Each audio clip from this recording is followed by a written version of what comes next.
یہ کہانی شروع ہوتی ہے بشیر جٹ کے قتل سے۔ بشیر جٹ الیاس جٹ کے والد تھے۔ جب الیاس جٹ کے والد بشیر جٹ کا قتل ہوا تو بدلے میں جٹ گروپ نے MNA علی اصغر وڑیچ کو گھر میں گھس کر قتل کر دیا۔ علی اصغر وڑیچ کے دوسرے بھائی جو DSP تھے حق نواز، ان کو دفتر میں قتل کیا گیا۔ امجد وڑیچ سابق MNA اور خالد جوید وڑیچ MNA نے اپنے باپ اور چچا کا بدلہ لیتے ہوئے الیاس جٹ کے ایک بھائی سعید جٹ کو فیصل آباد میں جیل کے باہر قتل کر دیا۔ دوسرے بھائی نعیم جٹ کو اوکارا میں قتل کیا گیا، لیکن اس کو کار حادثہ کہا گیا۔ الیاس جٹ کے تیسرے بھائی اعظم جٹ نے سابق MNA جو شیخ روہیل اصغر ہیں، ان کے والد شیخ اصغر کو قتل کیا اور بعد میں ذوالفقار جوائن کی اور آخر میں جرمنی میں وہ قتل ہو گئے۔ اور اسی بنیاد کے اوپر الیاس جٹ کی پیپلز پارٹی کے ساتھ ایک رقابت بڑھی، ایک دوستی بڑھی، اور یہ دوستی بعد میں ان کے MNA پر بھی برقرار رہی کہ وہ پیپلز پارٹی کی طرف سے وہاں پر الیکشن لڑتے رہے اور پیپلز پارٹی کے پنجاب میں سب سے تگڑے اور بڑے امیدوار ہوتے تھے۔ بعد میں اس وڑیچ گروپ میں اور جٹ گروپ میں مکہ مکرمہ میں صلح ہوئی۔ ہوا کچھ یوں عبد الرحمان بندیشہ کے کیس میں کہ الیاس جٹ ایک دفعہ قتل کے مقدمے میں جیل میں تھے، تو وہاں پر ایک چودھری لیاقت گجر نام کے شخص جو ان کے علاقے کے قریب رہتے تھے، وہ بھی جیل میں موجود تھے۔ وہاں پر الیاس چونٹیا اور اس کے لیاقت گجر کے درمیان دوستی بڑھی اور رقابت بڑھی، اور یہ آہستہ آہستہ برپے میں اور بھائی بندی میں تبدیل ہو گئی۔ اب الیاس جٹ کو بھی سزائے موت ہو چکی تھی، اور اس کے بعد جو لیاقت گجر تھے ان کو بھی سزائے موت کے آرڈر تھے، لیکن ہوا کچھ یوں، قسمت کو کچھ یوں ہوا کہ وہاں پر ان کی جب سزائے موت پر عمل درآمد نہ ہو سکا اور بینظیر کی حکومت آ گئی اور یہ دونوں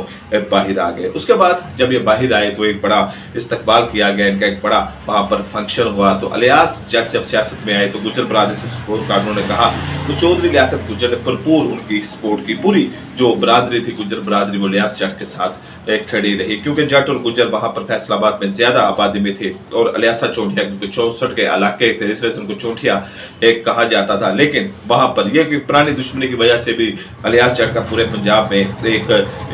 دہشت کی یا ایک خوف کی علامت سمجھا جاتا تھا، لیکن یہ ساری دشمن داری تھی، اس میں کوئی دوسری بدماشی کا عنصر شامل نہیں تھا۔ اب یہ معاملہ چلتے چلتے جب الیاس جٹ اس دنیا سے رخصت ہو گئے، ان کا انتقال ہو گیا، تو عبد الرحمان بندیشہ کی وہاں پر دستار بندی کی گئی۔ عبد الرحمان بندیشہ کو بندیشہ خاندان کا بڑا بنایا گیا، لیکن عبد الرحمان بندیشہ نے ایک بڑے پن کا یا عزت دیتے ہوئے انہوں نے وہ پگڑی ڈاکٹر نثار جٹ جو الیاس جٹ کے داماد تھے ان کے سر کے اوپر رکھ دی۔ اب یہ دونوں کے درمیان جب اتنی بڑی عزت تھی، دونوں نے عزت کی، یہ اتنی بڑی مثال قائم کی کہ عبد الرحمان بندیشہ نے اپنے پگ اتار کے نثار جٹ کے سر پہ رکھ دی، تو پھر دونوں ایک دوسرے کا مخالف کیسے ہو گئے؟ یہ مخالفت شروع ہوئی 2018 میں۔ 2018 میں عبد الرحمان بندیشہ نے نثار جٹ کو کہا کہ میں صوبائی اسمبلی کا الیکشن لڑنا چاہتا ہوں، تو مجھے اپنے نیچے آپ صوبائی اسمبلی کی ٹکٹ لے کے دیں۔ تو نثار جٹ نے اس کے اوپر تھوڑی سی ناراضگی کا اظہار کیا، وہ کسی اور کو ٹکٹ دے کے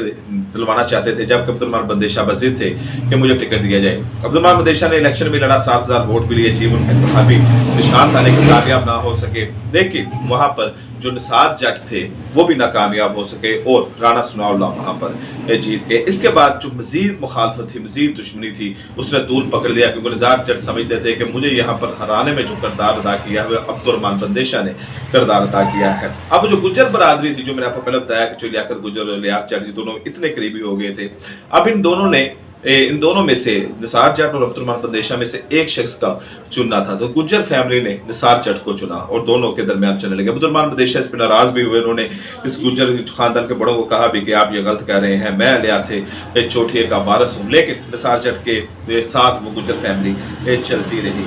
جب یہ وقوع پیش آیا عبد الرحمان بندیشہ کے ساتھ جو حادثہ پیش آیا، ہوا کچھ یوں کہ یہ جو ایک دو بھائی تھے، محبوب گجر اور ایوب گجر، یہ نثار جٹ کے ساتھی تھے، ان کو عبد الرحمان بندیشہ کے گارڈ وارث مسیح نے روکا، تو محبوب گجر نے ان کے ساتھ بدتمیزی کی اور ایک بدتمیزی کا واقعہ ہوا، تو وارث مسیح نے عبد الرحمان بندیشہ کو فون کیا، تو بتایا کہ انہوں نے اس کی بدتمیزی کی ہے۔ عبد الرحمان بندیشہ نے نثار جٹ کو بھی فون کیا اور محبوب گجر کو بھی فون کیا اور کہا کہ یہ تم نے اچھا نہیں کیا، آپس میں